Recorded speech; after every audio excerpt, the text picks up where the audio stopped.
Hello friends, welcome to Tripura job notification official YouTube channel. বন্ধুরা, আজকের এই গুরুত্বপূর্ণ ভিডিওতে আমরা আলোচনা করব ইন্টেলিজেন্স ব্যুরো অর্থাৎ ভারতের গোপন সংস্থা থেকে প্রকাশিত সিকিউরিটি অ্যাসিস্ট্যান্ট এক্সিকিউটিভ নিয়োগ 2025-এর সম্পূর্ণ অফিসিয়াল নোটিশ নিয়ে। যারা কেন্দ্রীয় সরকারের অধীনে চাকরি করতে চান তাদের জন্য কিন্তু এটি একটি সুবর্ণ সুযোগ। বিশাল শূন্যপদ রয়েছে। ভিডিওটি আপনারা পুরো দেখবেন। আমি এই নিয়োগের প্রতিটি গুরুত্বপূর্ণ তথ্য খুব সহজ ভাষায় আপনাদের সামনে তুলে ধরবো। তো চলুন দেখে নেই নোটিশে কি বলা রয়েছে। বন্ধুরা, এটি হচ্ছে সেই নোটিশ যা প্রকাশ করা হয়েছে intelligence bureau, ministry of home affairs, government of India থেকে। এখানে আপনাদের সিকিউরিটি অ্যাসিস্ট্যান্ট এক্সিকিউটিভ পদে নিয়োগ করা হবে। এই পদটি ভারতের বিভিন্ন রাজ্যে এবং অঞ্চলে কাজ করার সুযোগ দেবে, যেখানে বিভিন্ন ভাষা ও উপভাষা জানা প্রার্থীদের অগ্রাধিকার দেওয়া হবে। এবং এখানে যে যে অঞ্চলে আপনাদের নিয়োগ দেওয়া হবে, আমাদের ত্রিপুরার ক্ষেত্রে কিন্তু আগরতলা রয়েছে, এবং আগরতলার ক্ষেত্রে আপনারা কিন্তু বিভিন্ন অঞ্চলে কাজ করার সুযোগ পাবেন। তারই সাথে আপনাদের বাংলা অথবা ককবরক অথবা চাকমা অথবা কাউব্রু বা হালাম ভাষা জানা থাকতে হবে। এখানে ত্রিপুরা থেকে আপনাদের শূন্যপদ রয়েছে 67, ইউআরদের জন্য 29, এসিদের জন্য 11, এসটি এর জন্য 20 এবং ইডব্লিউএস প্রার্থীদের জন্য 60টি শূন্যপদ এখানে রয়েছে। এখন আপনারা অনেকেই প্রশ্ন করতে পারেন যে ওবিসিদের জন্য কোনো শূন্যপদ নেই কেন। তো ত্রিপুরা থেকে কিন্তু ওবিসি প্রার্থীদের কোনো শূন্যপদ রাখা হয়নি, অর্থাৎ ওবিসি এনসিএল যাদের রয়েছে সেই সব প্রার্থীদের কোনো শূন্যপদ রাখা হয়নি।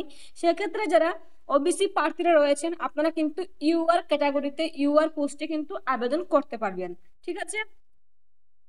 আগরতলা ছাড়াও কিন্তু এখানে বিভিন্ন জায়গায় কাজের সুযোগ রয়েছে, যেমন আহমেদাবাদ, মিজোরাম, পাঞ্জাব, বেঙ্গালুরু, ভোপাল, বিভিন্ন জায়গায় কিন্তু আপনাদের এখানে পোস্টিং দেওয়া হবে।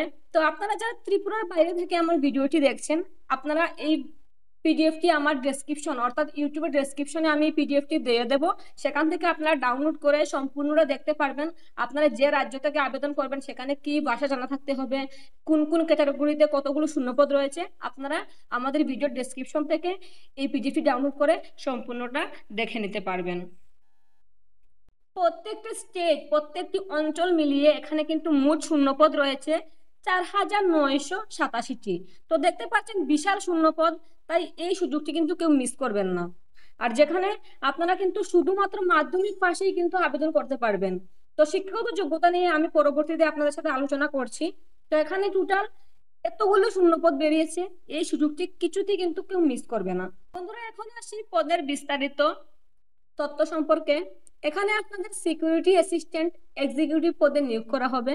এই পদটি সাধারণত জেনারেল সেন্ট্রাল সার্ভিসের গ্রুপ সি, নন গেজেটেড ও নন মিনিস্ট্রিয়াল বিভাগে পড়ে। এখানে আপনাদের যে বেতন রয়েছে সেটি রয়েছে পে লেভেল 3 অনুযায়ী 21,700 থেকে 69,100 পর্যন্ত, যা প্রতি মাসে আপনাদের দেওয়া হবে। তারই সাথে সরকারি যে কিছু ফেসিলিটি আপনাদের রয়েছে সেগুলো কিন্তু আপনারা বেতনের সাথে পাবেন। নেক্সট রয়েছে শিক্ষাগত যোগ্যতা। তো এই পদে আবেদনের ক্ষেত্রে সকল প্রার্থীর ন্যূনতম শিক্ষাগত যোগ্যতা মাধ্যমিক পাস হতে হবে অথবা সমমানের কোনো পরীক্ষায় উত্তীর্ণ হতে হবে যে কোনো স্বীকৃত বোর্ড থেকে। এবং তার সাথে কিন্তু দুটি শর্ত রয়েছে। আপনি যে রাজ্য থেকে এসআইবি এর জন্য আবেদন করবেন সে রাজ্যের ডোমিসাইল সার্টিফিকেট থাকতে হবে, এবং সংশ্লিষ্ট এসআইবি এর জন্য উল্লিখিত যে কোনো একটি ভাষা বা উপভাষা আপনার জানা থাকতে হবে। অর্থাৎ যারা ত্রিপুরা থেকে আবেদন করবেন আপনাদের সকলের কাছে কিন্তু পিআরটিসি থাকতে হবে, এবং ত্রিপুরার যে ভাষাগুলো রয়েছে যেমন ককবরক, হালাম ভাষা, বাংলা ভাষা, তার মধ্যে যে কোনো একটি কিন্তু সকলের জানা থাকতে হবে। ডিজারেবল কোয়ালিফিকেশন অর্থাৎ field experience in intelligence work. যে পোস্টে নিয়োগ করা হচ্ছে সেই পোস্টের মতো কোনো কাজে যদি আপনাদের অভিজ্ঞতা থেকে থাকে তাহলে কিন্তু সেই প্রার্থীকে অগ্রাধিকার আগে দেওয়া হবে। আপনারা আবেদনের ক্ষেত্রে কিন্তু অনেক সুযোগ সুবিধা পেয়ে যাবেন। নেক্সট রয়েছে এজ লিমিট, বয়সসীমা। তো যারা 18 থেকে 27 বছরের মধ্যে রয়েছেন, অর্থাৎ 17 আগস্ট 2025 অনুযায়ী যাদের বয়স 18 থেকে 27 হয়ে যাবে তারা কিন্তু এই পোস্টগুলোর জন্য আবেদন করতে পারবেন। তার সাথে বলা হয়েছে এসসি এসটি প্রার্থীদের জন্য 5 বছরের ছাড় থাকবে, ওবিসি প্রার্থীদের জন্য 3 বছরের ছাড় থাকবে। এবং যারা এমন মহিলা রয়েছেন যারা ডিভোর্সি বা সেপারেটেড রয়েছেন, আপনাদের জন্য কিন্তু বয়সের বিশাল ছাড় দেওয়া হবে। তো আপনারা এই পিডিএফটি আমার ডেসক্রিপশন বক্স থেকে ডাউনলোড করে সম্পূর্ণটা দেখে নেবেন, আমি বললে কিন্তু ভিডিও লং হয়ে যাবে, তাই আপনারা একটু নিজেরাই দেখে নেবেন। তারপর বলা হয়েছে যারা কেন্দ্রীয় সরকারি কর্মচারী রয়েছেন, যারা নির্বিচারে 3 বছর ধরে কাজ করছেন, তাদের জন্য সর্বোচ্চ বয়সসীমা 40 বছর পর্যন্ত রয়েছে। এই ছাড় কিন্তু শুধুমাত্র সিভিল সেন্টার গভ এমপ্লয়ির জন্য প্রযোজ্য, অর্থাৎ পিএসইউএস বা অটোনমাস বডিজদের জন্য নয়। তার সাথে যারা এক্স সার্ভিসম্যান রয়েছেন, অর্থাৎ প্রাক্তন সেনাকর্মী, মিনিস্ট্রিয়াল স্পোর্টসম্যান রয়েছেন, আপনাদের ক্ষেত্রেও কিন্তু বয়সের ছাড় রয়েছে। আপনারা পিডিএফটি ডাউনলোড করে ভালোভাবে দেখে নেবেন। তো বন্ধুরা, এখন আমরা আলোচনা করব কিছু গুরুত্বপূর্ণ নির্দেশনা নিয়ে, যেগুলো না জানলে কিন্তু আপনারা ফর্ম ফিল আপের ক্ষেত্রে ভুল করে ফেলতে পারেন। তো প্রথমে নোট 1-এ বলা হয়েছে এই পদটি পিডব্লিউবিজি অর্থাৎ পার্সন উইথ বেঞ্চমার্ক ডিসএবিলিটি প্রার্থীদের জন্য উপযুক্ত নয়, তাই শারীরিকভাবে প্রতিবন্ধী প্রার্থীরা এই পদের জন্য আবেদন করতে পারবেন না। নোট 2-তে বলা হয়েছে এই নিয়োগে শূন্যপদের সংখ্যা অস্থায়ী, পরে কিন্তু এটা পরিবর্তিত হতে পারে। নোট 3-তে বলা হয়েছে যোগ্যতার বিবেচনা করা হবে শেষ তারিখ অর্থাৎ 14 আগস্ট 2025 পর্যন্ত। তো যে প্রার্থীরা মাধ্যমিক উত্তীর্ণ বা সমমানের যোগ্যতা অর্জন করেছেন, তাদের ফলাফল অবশ্যই 17 আগস্ট 2025-এর মধ্যে প্রকাশিত ও সফলভাবে উত্তীর্ণ হওয়া আবশ্যক। নোট 4-এ বলা হয়েছে ওবিসি, এসসি, এসটি, ইডব্লিউএস এবং এক্স সার্ভিসম্যান কোটায় সংরক্ষিত শূন্যপদ সংরক্ষণ নীতিমালার ভিত্তিতে নির্ধারিত হয়েছে। যদি কোনো কোটায় উপযুক্ত প্রার্থী না পাওয়া যায়, তাহলে সেই পদ সাধারণ প্রার্থীদের মধ্যেই পূরণ করা হবে। নোট 5-এ বলা হয়েছে যেসব প্রাক্তন সেনাকর্মীরা আগে থেকেই কেন্দ্রীয় সরকারের গ্রুপ সি পদে চাকরিরত আছেন এবং একবার ইএসএম কোটায় সুবিধা নিয়েছেন, তারা আবার ইএসএম কোটায় সুবিধা বা ফি ছাড় পাবেন না, তবে বয়সসীমাতে কিন্তু আপনারা ছাড় পাবেন। 6 নম্বরে বলা হয়েছে যেসব প্রতিরক্ষা কর্মীরা ভবিষ্যতে অবসরে যাবেন, তাদের অ্যাপেন্ডিক্স 4 অনুসারে সার্টিফিকেট সংগ্রহ করতে হবে। তাছাড়া সকল প্রাক্তন সেনাকর্মীদের অ্যাপেন্ডিক্স 5 অনুযায়ী একটি প্রতিশ্রুতি পত্র জমা দিতে হবে যখন কর্তৃপক্ষ চাইবে। 7 নম্বরে বলা হয়েছে টায়ার 1 ও টায়ার 3 পরীক্ষার সম্মিলিত ফলাফলের ভিত্তিতে চূড়ান্ত মেরিট লিস্ট প্রস্তুত করা হবে। একটি ওয়েটিং লিস্টে থাকবে, ভবিষ্যতে শূন্যপদ পূরণে সেটি ব্যবহৃত করা হবে। 8 নম্বরে বলা হয়েছে এই বিজ্ঞপ্তিতে সরকারি নির্দেশিকাগুলি অন্তর্ভুক্ত করার যথাসাধ্য চেষ্টা করা হয়েছে, তবে যদি ভুলবশত কোনো অনুপস্থিতি লক্ষ্য করা যায়, আইবি কর্তৃপক্ষ তা সংশোধনের অধিকার রাখে। নেক্সট বলা হয়েছে আপনি যে রাজ্যের সাবসিডিয়ারি ইন্টেলিজেন্স ব্যুরো এর জন্য আবেদন করেছেন, সেই রাজ্যের বিজ্ঞপ্তিতে যে ভাষা বা উপভাষা উল্লেখ করা হয়েছে তার একটি ভাষার উপর কিন্তু পড়া, লেখা এবং কথা বলার দক্ষতা থাকতে হবে। ধরুন আপনি ত্রিপুরা থেকে আবেদন করেছেন, তো ত্রিপুরার ক্ষেত্রে বাংলা, কোকবরক, চাকমা, ক্রাইবু অথবা হালাম ভাষা, এই ভাষাগুলোর মধ্যে অন্তত একটি ভাষা আপনার ভালোভাবে জানা থাকতে হবে এবং কথা বলা, লেখা এবং পড়ার উপর দক্ষতা থাকতে হবে। আর আপনাদের যে এই ভাষার দক্ষতা, সেটা কিন্তু যাচাই করা হতে পারে পরীক্ষার মাধ্যমে, অথবা পরবর্তী পর্যায়ে যে ইন্টারভিউ হবে সেখানে কিন্তু আপনাদের ভাষার জ্ঞান যাচাই করা হবে। তার সাথে বলা হয়েছে সার্ভিস লাইবিলিটি অর্থাৎ সারা ভারত জুড়ে কাজের দায়িত্ব। তো এই যে পোস্টে আপনারা আবেদন করবেন, আপনাদের কিন্তু অল ওভার ইন্ডিয়াতে নিয়োগ হতে পারে, আপনাদের যে কোনো জায়গায় কিন্তু নিয়োগ দেওয়া হতে পারে। তো সেই ক্ষেত্রে আপনারা ভালোভাবে বুঝে আবেদন করবেন। আপনারা যদি যে কোনো রাজ্যে যে কোনো জায়গায় চাকরি করতে প্রস্তুত থাকেন, তাহলেই কিন্তু এই পোস্টে আবেদন করবেন, কারণ এটা কিন্তু যে কোনো রাজ্য বা অঞ্চলে পোস্টিং দেওয়া হতে পারে। আর এই পদ কিন্তু দেওয়া হয় নিরাপত্তা সংক্রান্ত কাজের জন্য, তো যে কোনো স্থানেই কিন্তু আপনাকে নিয়োগ করা হতে পারে। তো সেই প্রস্তুতি নিয়েই কিন্তু ফর্মটি ফিল আপ করবেন। নেক্সট রয়েছে স্কিম অফ এক্সামিনেশন। তো এক্সামিনেশনের মাধ্যমেই কিন্তু আপনাদের নিয়োগ প্রক্রিয়া সম্পন্ন হবে। আপনাদের 3টি ধাপে পরীক্ষা নেওয়া হবে। টায়ার 1, টায়ার 1-এ আপনাদের পরীক্ষার যে সিলেবাসগুলো রয়েছে এখানে সেটি উল্লেখ করা হয়েছে। সেক্ষেত্রে আপনাদের মার্ক থাকছে 100 মার্ক, টাইম পেয়ে যাবে 1 ঘন্টা। টায়ার 2 পরীক্ষায় আপনাদের রিটেন টেস্ট নেওয়া হবে এবং এখানে আপনাদের মার্ক থাকবে 50 মার্ক এবং টাইম থাকবে 1 ঘন্টা। এই দুটো পরীক্ষা উত্তীর্ণ হওয়ার পর নেক্সট আপনাদের থাকবে ইন্টারভিউ, সেখানেও আপনাদের থাকছে 50 মার্ক, এখানে নির্দিষ্ট সময় দেওয়া হয়নি। তো টোটাল আপনাদের 200 মার্কের পরীক্ষা হচ্ছে। নেক্সট রয়েছে সেন্টার অথবা সিটি অফ এক্সামিনেশন, অর্থাৎ আপনাদের কোথায় পরীক্ষা হবে। তো আপনারা যখন ফর্ম ফিল আপ করবেন তখন আপনারা সর্বোচ্চ 5টি এক্সাম সেন্টার চুজ করতে পারবেন। তো যারা ত্রিপুরা থেকে আবেদন করছেন তাদের কিন্তু পরীক্ষার সেন্টার আগরতলাতেই রয়েছে। আপনারা আগরতলা প্রথমে চুজ করে নেবেন, তারপর আরো 4টি পরীক্ষার সেন্টার চুজ করবেন। তাছাড়া যারা ত্রিপুরার বাসিন্দা কিন্তু পড়াশোনার সূত্রে হোক কাজের সূত্রে আপনি বহির্রাজ্যে অবস্থান করছেন, অথবা ত্রিপুরার বাইরে থেকে আপনারা যারা আমার এই ভিডিওটি দেখছেন, আপনাদের ক্ষেত্রেও কিন্তু বিভিন্ন অঞ্চলে বিভিন্ন স্টেটে পরীক্ষার ব্যবস্থা করা হয়েছে। আপনারা সকলেই 5টি সেন্টার চুজ করতে পারবেন পরীক্ষার জন্য। তো আপনি যে জায়গায় রয়েছেন সেটি প্রথমে চুজ করে নেবেন পরীক্ষার জন্য, তারপর বাকি 4টি সেন্টার চুজ করে নেবেন। এক্সাম সেন্টার সিলেক্ট করার আগে তোমাদের গুরুত্বপূর্ণ কিছু নির্দেশাবলী জানা দরকার। এখানে তোমাদের বলা হয়েছে অনলাইন ফর্ম ফিল আপ করার সময় প্রত্যেক প্রার্থীকে 5টি পরীক্ষা কেন্দ্র সিলেক্ট করতে হবে, এবং একবার পরীক্ষা কেন্দ্র সিলেক্ট করে ফেললে সেটা কিন্তু পরবর্তীতে কোনো অবস্থাতেই পরিবর্তন করা হবে না। তার সাথে আরো কিছু পরীক্ষা সম্পর্কিত ইনস্ট্রাকশন তোমাদের দেওয়া হয়েছে, তোমরা পিডিএফ ডাউনলোড করে নিজেরাই ভালোভাবে দেখে নিও। তারপর রয়েছে সিলেকশন প্রসেস। তো তোমাদের যে সিলেকশন দেওয়া হবে মোট 3টি ধাপে তোমাদের সিলেকশন প্রক্রিয়া সম্পন্ন হবে। প্রথমেই রয়েছে টায়ার 1 পরীক্ষা।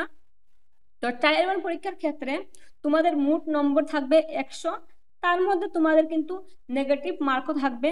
অর্থাৎ তোমরা যদি 4টি প্রশ্ন ভুল করো, 4টি প্রশ্নের উত্তর ভুল করো, সেক্ষেত্রে তোমার একটি শুদ্ধ উত্তর কেটে নেওয়া হবে। তারপর এখানে তোমাদের বলা হয়েছে তোমাদের যে কাট অফ নম্বর সেটি ইউআরদের ক্ষেত্রে 30, ওবিসিদের ক্ষেত্রে 28, এসসি এসটিদের ক্ষেত্রে 25 এবং ইডব্লিউএস প্রার্থীদের ক্ষেত্রে 30 রয়েছে। আর সঠিক নম্বরের ভিত্তিতে 10 গুণ বেশি প্রার্থীকে টায়ার 2-তে ডাকা হবে। অর্থাৎ টায়ার 1 পরীক্ষায় যারা উত্তীর্ণ হবে তোমাদের যে মোট প্রাপ্ত নম্বর থাকবে তার মধ্যে 10 গুণ প্রার্থীকে টায়ার 2 পরীক্ষার জন্য ডাকা হবে। টায়ার 2 পরীক্ষা রয়েছে 50 নম্বরের, এটা শুধুমাত্র কোয়ালিফাইং নম্বর, সেটা কিন্তু যোগ করা হবে না। তো এখানে তোমাদের 50 নম্বরের পরীক্ষা হবে। 50 নম্বরের মধ্যে তোমাদের ন্যূনতম কিন্তু 20 নম্বর পেতেই হবে। 20 নম্বরের নিচে পেলে কিন্তু তোমরা নেক্সট স্টেপে যেতে পারবে না। এটা শুধুমাত্র কোয়ালিফাইং নম্বর, সেটা কিন্তু তোমাদের পরবর্তীতে মেরিট লিস্টে যুক্ত করা হবে না। তারপর তোমাদের রয়েছে টায়ার 3 অর্থাৎ ইন্টারভিউ। তো ইন্টারভিউর ক্ষেত্রে তোমাদের যে টায়ার 1 প্লাস ইন্টারভিউ হবে সেই দুটির মার্ক মিলিয়ে টায়ার 1 পরীক্ষা এবং ইন্টারভিউর মোট নম্বর মিলিয়ে তোমাদের চূড়ান্ত মেধা তালিকা তৈরি করা হবে। নেক্সট রয়েছে তোমাদের গুরুত্বপূর্ণ তারিখ অনলাইন অ্যাপ্লিকেশন সাবমিশনের। তোমাদের অনলাইন ফর্ম ফিল আপ শুরু হবে 26 জুলাই 2025 তারিখে। ফর্ম ফিল আপ চলবে 17 আগস্ট 2025 রাত 11টা 59 পর্যন্ত। তারপর বলা হয়েছে যারা 17 আগস্ট 2025-এর মধ্যে অনলাইন পেমেন্ট সম্পন্ন করতে পারবে না, তোমাদের কিন্তু 19 আগস্ট 2025 তারিখের মধ্যে এসবিআই ব্যাংকে গিয়ে এসবিআই ব্যাংকের চালান কেটে তারপর তোমাদের সেই ফি কমপ্লিট করতে হবে। এখানে আপনাদের যে এক্সামিনেশন ফি রয়েছে সেটি কিন্তু দুটি ভাগে ভাগ করে দেওয়া হয়েছে। তো প্রথমেই রয়েছে সকল প্রার্থী অর্থাৎ এসসি এসটি এবং সকল মহিলা প্রার্থীদের জন্য রিক্রুটমেন্ট প্রসেসিং চার্জ 550 টাকা, সেটা সকলেকেই দিতে হবে। আর তার সাথে যারা ইউআর ইডব্লিউএস এবং ওবিসি মেল প্রার্থী পুরুষ প্রার্থীরা রয়েছেন আপনাদের কিন্তু এক্সট্রা করে এক্সামিনেশন ফি 100 টাকা রাখা হবে। অর্থাৎ আপনাদের টোটাল দিতে হবে 650 টাকা। তো কি দাঁড়ালো, যারা ইউআর ইডব্লিউএস ওবিসি মেল প্রার্থী আপনাদের এক্সামিনেশন ফি প্লাস রিক্রুটমেন্ট প্রসেসিং চার্জ সহ 650 টাকা রয়েছে, এবং বাকিরা যারা এসসি এসটি এবং সকল ক্যাটাগরির মহিলা প্রার্থীরা আপনাদের রয়েছে 550 টাকা এক্সামিনেশন ফি। বুঝা গেল? নেক্সট রয়েছে তোমাদের আবেদনের ক্ষেত্রে কি কি ডকুমেন্টস লাগছে। তো মাধ্যমিকের এডমিট মার্কশিট তো লাগবেই, তারপর রয়েছে উচ্চ মাধ্যমিক মার্কশিট যদি থাকে তাহলে দেবে, গ্রাজুয়েশন মার্কশিট থাকলে দেবে, না থাকলে লাগবে না। তারপর রয়েছে যারা ওবিসি সার্টিফিকেট লাগবে, যারা ইডব্লিউএস রয়েছে তাদের লাগবে যদি থেকে থাকে। তারপর এসসি এসটি সার্টিফিকেট, তো তোমাদের জাতিগত প্রমাণপত্র যাদের রয়েছে তাদের থাকলে দেবে, না থাকলে প্রয়োজন নেই। তারপর এনওসি অর্থাৎ যদি কেউ এমপ্লয়ি থেকে থাকেন তাহলে নো অবজেকশন সার্টিফিকেটটি নিয়ে আসবেন। তারপর নিচে আপনাদের photograph, identity proof, Aadhaar card, email ID, mobile number সেগুলো কিন্তু এখানে লাগছে। ঠিক আছে, সবার শেষে আপনাদের একটি সতর্কবার্তা দেওয়া হয়েছে, আমি সংক্ষেপে আপনাদের সেটি বলে দিচ্ছি। তো কিছু প্রতারক ব্যক্তি মিথ্যা কথা বলে আইবির চাকরি দেওয়ার নাম করে আবেদন নিচ্ছে এবং মিথ্যা নিয়োগপত্র দিচ্ছে, সেই ক্ষেত্রে আপনারা সকলে সাবধান থাকুন। সোশ্যাল মিডিয়ার কেউ যদি প্রাক্তন আইবি অফিসার পরিচয় দিয়ে চাকরি পাইয়ে দেওয়ার মিথ্যা আশ্বাস দেয়, তাদের কথায় কিন্তু বিশ্বাস করবেন না। তারপর বলা হয়েছে আইবি কোনো পরীক্ষার প্রশ্নপত্র বা তথ্য কাউকে জানায় না, এই ধরনের প্রতারণা থেকে নিজেকে বাঁচান, সবাইকে সতর্ক করুন। তারপর বলা হয়েছে নিজের চাকরির অগ্রগতি বা সিলেকশন, আপনার যে মেরিট লিস্টের নাম এসেছে সেই সম্পর্কে তথ্য সোশ্যাল মিডিয়া বা আত্মীয়দের মাধ্যমে কখনোই যেন শেয়ার না হয়, আর আপনিও কিন্তু কাউকে শেয়ার করবেন না কখনো। তারপর বলা হয়েছে তাদের অফিসিয়াল ওয়েবসাইট www.mh.gov.in বা www.ncs.gov.in থেকে আবেদন করবেন, অন্য কোথাও থেকে আবেদন করবেন না, না হলে কিন্তু বিভিন্ন ধরনের সমস্যা আপনাদের পড়তে হতে পারে। তো আপনারা যারা এই ফর্মটি ফিল আপ করতে চান, আপনারা আমার সাথে যোগাযোগ করতে পারেন। সম্পূর্ণ সঠিক গাইডলাইন্স মেনে আমি আপনাদের ফর্মগুলো ফিল আপ করে দেবো। আমি অনেককেই সাহায্য করে থাকি ফর্ম ফিল আপের ক্ষেত্রে। তো আপনারা এই ফর্মটি ফিল আপ করার ক্ষেত্রে আমার সাথে যোগাযোগ করতে পারেন। নিচে ডেসক্রিপশনে আমার নাম্বার দেওয়া রয়েছে, সেখান থেকে কিন্তু আপনারা আমার সাথে যোগাযোগ করতে পারেন। তাছাড়া স্ক্রিনে যে নাম্বারটি রয়েছে সেটি আমার হোয়াটসঅ্যাপ নাম্বার, সেখান থেকেও কিন্তু আপনারা আমার সাথে যোগাযোগ করতে পারেন। আর এই নোটিশে যা যা ছিল সম্পূর্ণটা আমি আপনাদের সামনে ক্লিয়ার করে দিয়েছি। কোথাও যদি কিছু স্কিপ হয়ে যায় আপনারা আমাকে জানাতে পারেন, কমেন্ট বক্সে কমেন্ট করতে পারেন। আর এই ভিডিওটি ভালো লাগলে সবার সাথে শেয়ার করে দেবেন, প্রত্যেকের জন্য এই সুযোগটি কাজে লাগায়, কেউ যেন মিস না করে। আর একটি লাইক করে দেবেন। আর যারা এখনো পর্যন্ত আমার এই ইউটিউব চ্যানেলটি সাবস্ক্রাইব করেন নেই, আপনারা সাবস্ক্রাইব করে রাখুন, পাশে থাকা বেল আইকন বাজিয়ে রাখুন। প্রতিদিন বিভিন্ন ধরনের নোটিশ আমি এই ইউটিউব চ্যানেলে দিয়ে থাকি, আপনাদের কাছে সেটি পৌঁছে দেওয়াই আমার মেন উদ্দেশ্য, মেন লক্ষ্য। তো দেখা হচ্ছে আরো একটি নতুন ভিডিওতে। আপনারা সবাই সুস্থ থাকুন, ভালো থাকুন, ধন্যবাদ।